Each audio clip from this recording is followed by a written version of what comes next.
Hello friends, स्वागत है आप सभी का आपके अपने यूट्यूब चैनल लर्निंग नीट पर। और जैसा कि आपको पता है कि अब सीटेट के एग्ज़ाम में सिर्फ एक महीने का टाइम बचा हुआ है। इसको देखते हुए मैंने क्लास जो है आपकी एक इंक्रीज़ कर दी है। शाम को 5 बजे की तो एक क्लास चलती ही थी और रात को 9 बजे की भी एक क्लास कर दी है, ताकि हम ज़्यादा से ज़्यादा सब्जेक्ट्स को देख पाएँ। और भी क्लासेस मैं ट्राई करूँगी कि जल्दी से जल्दी आपको प्रोवाइड कराऊँ।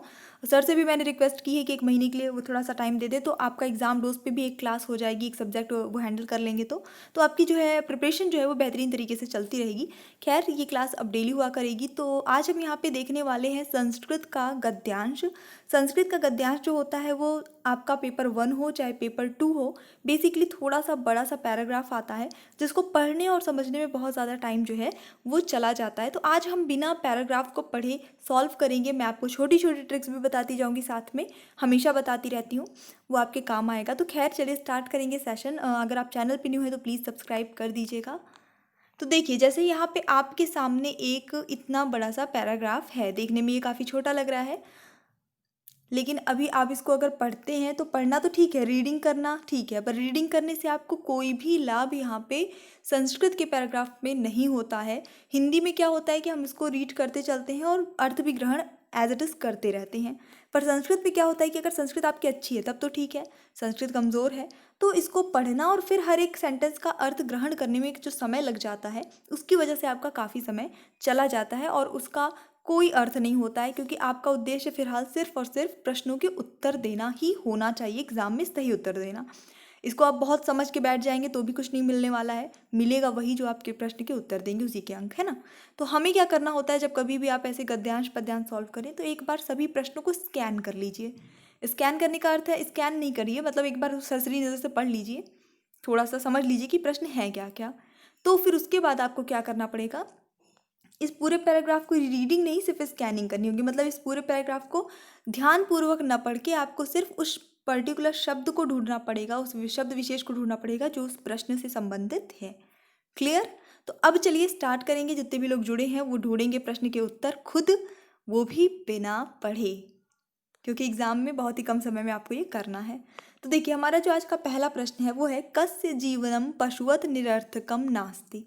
हमें नहीं पता कि जो हमारा गद्यांश है वो किस बारे में है, क्या है, कुछ भी हमें नहीं पता। हम जब सीधे प्रश्न पे आ जाते हैं तो हमें ये लग रहा है कि कस्य मतलब होता है किसका। थोड़ी बेसिक संस्कृत आपको बननी चाहिए।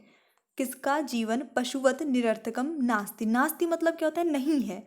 अस्ति लिखा होगा तो मतलब है, और अगर नास्ति लिखा होगा तो मतलब नहीं है।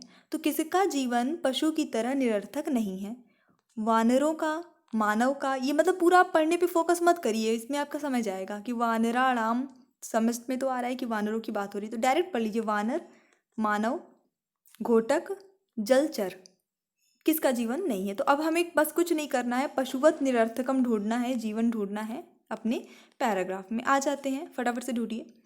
तो हमें पहली ही लाइन यहाँ पे देखिए मिल गई, मानव जीवनम पशुवत निरर्थकम नास्ति। मतलब किसका जीवन पशुवत निरर्थक नहीं है, मानव का, क्योंकि मानव के जीवन का एक उद्देश्य होता है और वो अपने उद्देश्य की प्राप्ति अपने जीवन में करने के लिए प्रयासरत रहता है। तो ऑप्शन नंबर बी यहाँ पे आपका सही हो गया। तो अब आपको एक नंबर जो है वो सीधे सीधे बिना कुछ पैराग्राफ पढ़े समझे मिल गए। ठीक है, चलिए अब देखेंगे अगला प्रश्न। एक एक प्रश्न पे आइए, आराम से करेंगे, सारे सारे प्रश्नों के सही उत्तर आप ही देंगे। पुष्प फल दारु जलादिकम के परस्मय समर्पयन्ति। अब मान लीजिए इस पूरे का अर्थ आपको नहीं समझ में आ रहा है, हालांकि मैं अर्थ बता देती हूँ यहाँ पे कि बोल रहा है कि जैसे पुष्प होते हैं, फल होते हैं, दारू जल है, नदियाँ हैं, ये सारी चीज़ें जो होती हैं, ठीक है, वो किसको समर्पित करते हैं, मतलब अपने जो भी प्रोडक्ट्स होते हैं वो किसे समर्पित करते हैं, ये सेंसेस का है। अब क्योंकि परीक्षा में तो मैं नहीं आऊँगी बताने, आपको खुद ही समझना होगा, तो आपने इसका अर्थ कुछ नहीं समझा है। स्कैन करना है सिर्फ आपको ये पुष्प फल दारू वाला जो लाइन, जो वर्ड्स होंगे जहाँ पे, वहाँ। ऑप्शन एक बार देख लीजिए ताकि जल्दी से आंसर मिल जाए। मानवा, जलचर, नदी वृक्षाय, गर्दभा। आ जाते हैं हम, ढूंढते हैं कहाँ पे ये दिया हुआ है। स्कैन करना है, पूरा एक एक शब्द पढ़ने की आवश्यकता नहीं है। वृक्षा नद्यादय स्वीकम सर्वस्व पुष्प फल, ओके मिल गया, देखिए हमें पुष्प फल दारु जलादिकं परस्मै समर्पयन्ति तथैव मानवः परेषाम् उपकाराय स्वकीयं पोषणं कृत्वा अवशिष्टेन, यानी इतना सारा हम लोग फालतू में पढ़ रहे हैं, इसकी भी ज़रूरत एक्चुअली है नहीं, पर फिर भी समझ लेते हैं यहाँ पे।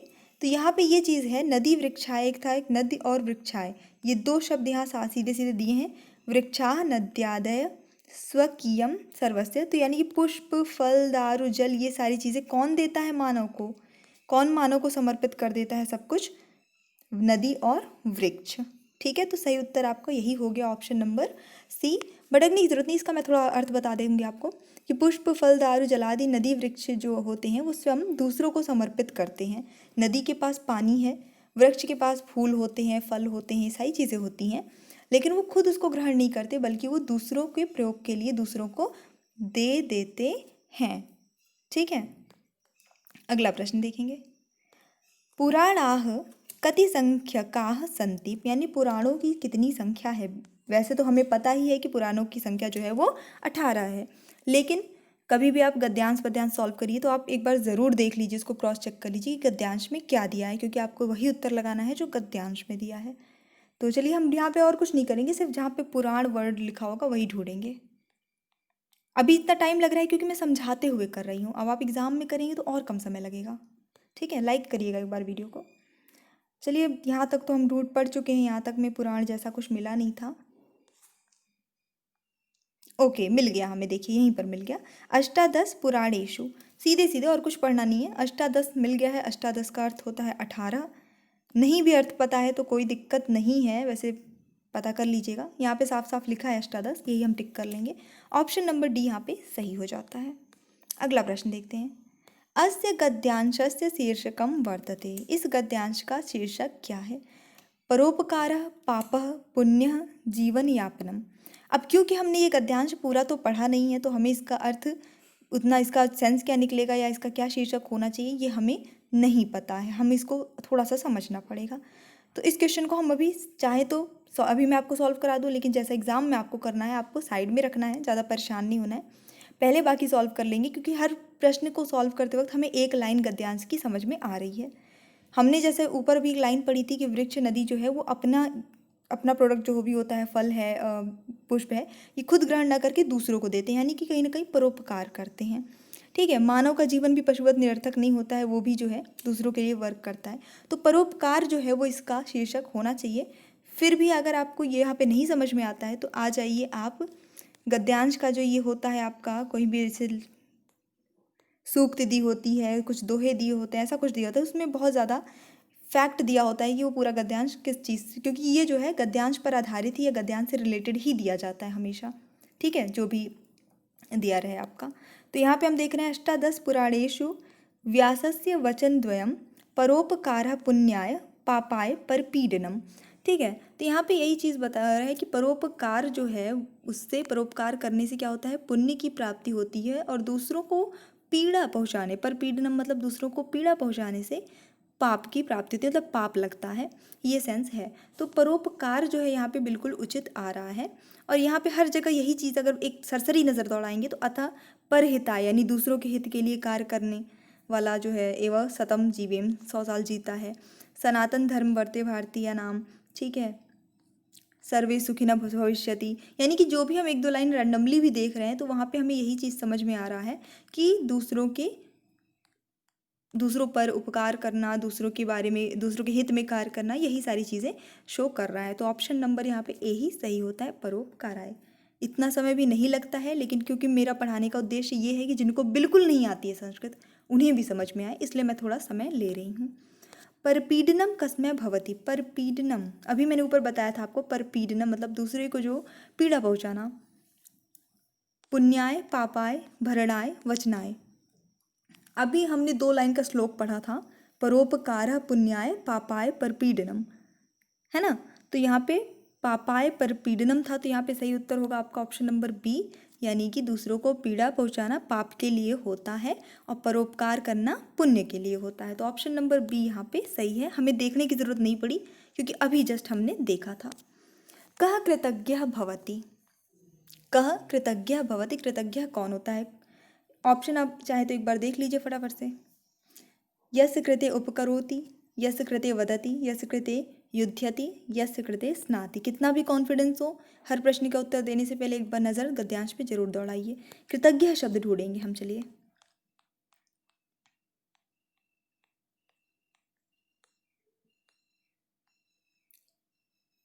तो हम यहाँ तक ऑलरेडी पढ़ ही चुके हैं, इसके आगे आते हैं। कृतज्ञ शब्द सिर्फ ढूंढना है और कुछ नहीं करना है।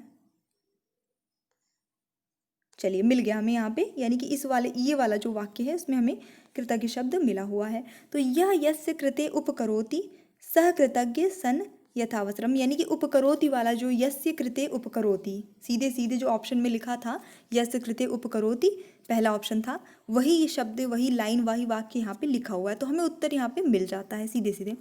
अर्थ नहीं समझ आया है तो भी आपको इसका उत्तर मिल चुका है, हालांकि अर्थ मैं आपको समझाती हूँ। ऑप्शन नंबर ए आप लगा दीजिए, यस्य कृते उपकरति। इसका अर्थ होता है कि जो जिसका उपकार करता है उसमें जो है उपकृत होता है वह कृतज्ञ होता है, यानी कि आप जिस किसी पे उपकार करेंगे तो वो इंसान आपके प्रति कृतज्ञ होगा और उचित अवसर आने पर वो भी आपकी सहायता करेगा या सम्मान करेगा। किम कुर्वंत सतम जीवेम, शतम वाली एक लाइन अभी हम लोगों ने ऑलरेडी देखी थी। परहिताय पापम कुर्वन्त, परहिताय कार्यम कुर्वन्तः, पर पापाय कार्यम कुर्वन्तः, पर पीडनाय कार्यम कुर्वन्तः। ऑप्शन भी हमने देख लिया है और सीधे सीधे हमें समझ में आ रहा है कि पर पापाय, पर हिताय, पर पीडनम। ये नेगेटिव तो नहीं होगा, क्योंकि 100 साल कौन जिएगा? जो पाप करेगा, जो दूसरों को दुख पहुंचाएगा वो जिएगा।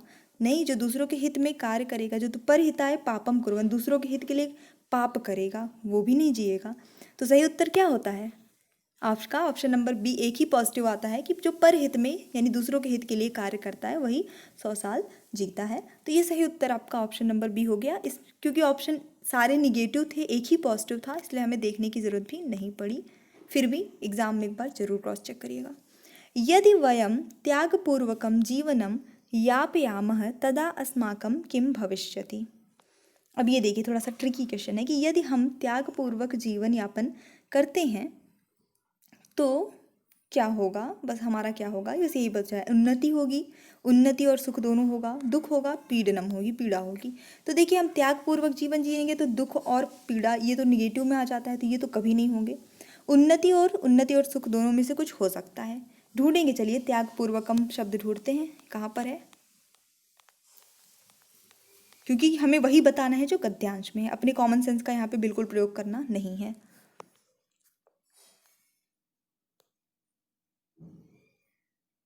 तो यहीं पे हमें मिल जाता है, चेत वयम त्यागपूर्वकम जीवन यापनाय यापयामः तहिर समेषाम न केवलम उन्नति भविष्यति अपितु सर्वे सुखी न भविष्यन्ति, यानी कि न सिर्फ उन्नति होगी बल्कि वो सुखी भी रहेंगे सभी लोग। तो यहाँ पे सुख और उन्नति दोनों का जिक्र हुआ है, तो आपका जो सही उत्तर जाता है वो होता है उन्नति और सुखम च, उन्नति सुखम च, सही उत्तर हो गया। चलिए अब देख लेते हैं हमारा आखिरी प्रश्न, और इसके साथ एक रिक्वेस्ट है, प्लीज़ वीडियो को लाइक कर दीजिएगा।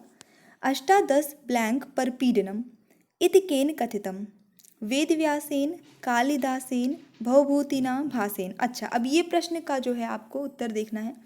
यहाँ पे ये आपका जो अष्टादश वाला श्लोक था परपीडनम तक, ये शॉर्ट में ऐसा लिख दिया है डैश डैश करके। ये श्लोक जो है ये कथन किसका है ये आपको बताना है, वेद व्यास जी का, कालिदास का, भवभूति का, या फिर भास जी का।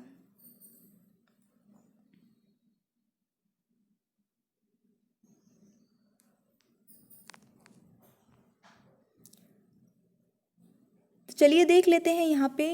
अब अगर आपको ये नहीं पता है तो आपको आ जाना है अपने श्लोक पे, बताती हूँ आपको, क्योंकि श्लोक में ही ज़्यादातर पहले जो श्लोक दोहे लिखे जाते थे उसमें जो जिसका भी कथन है उसका नाम जरूर व्याख्यायित होता था। तो हम देख रहे हैं अष्टादश पुराणेषु व्यासस्य, व्यास का वचन है, व्यास के 2 वचन है ना, यानी कि 18 पुराणों में व्यास जी के 2 वचन हैं। पहला क्या कि परोपकार जो है, दूसरों को कष्ट पहुंचाना पाप है और दूसरों पे परोपकार करना पुण्य है, यही 2 मेन कथन है। तो व्यास इसका सही आंसर हो जाता है। डायरेक्ट आ जाते हैं हमारे हम प्रश्न पे, ऑप्शन नंबर ए सही हो जाएगा, वेद व्यास जी। ठीक है, तो सही उत्तर हो गया। मुझे पूरी उम्मीद है कि आपको आज की क्लास अच्छी लगी होगी। आप लोग मोटिवेट करिएगा, लाइक करिएगा, शेयर ज़रूर कर दीजिएगा एक बार अपने ग्रुप्स में। तो ये क्लास जो है मैं कंटिन्यू एग्ज़ाम तक आपके रखने वाली हूँ। और भी आपको किसी कोई डाउट हो किसी सब्जेक्ट की, स्पेशल रिक्वेस्ट हो, तो आप कमेंट सेक्शन पे जाके बता दीजिएगा। और दूसरा चैनल हमारा एग्ज़ाम डोज है, उसमें भी मैं ट्राई करी हूँ कि आज या कल से क्लास जो है स्टार्ट हो जाए सीटेट के लिए और एग्ज़ाम तक कंटिन्यू रहेगी। तो उस चैनल को भी अगर आपने अभी तक सब्सक्राइब नहीं किया है तो कर लीजिएगा, लिंक डिस्क्रिप्शन बॉक्स में मिल जाएगी। So thanks for watching, keep studying and bye bye.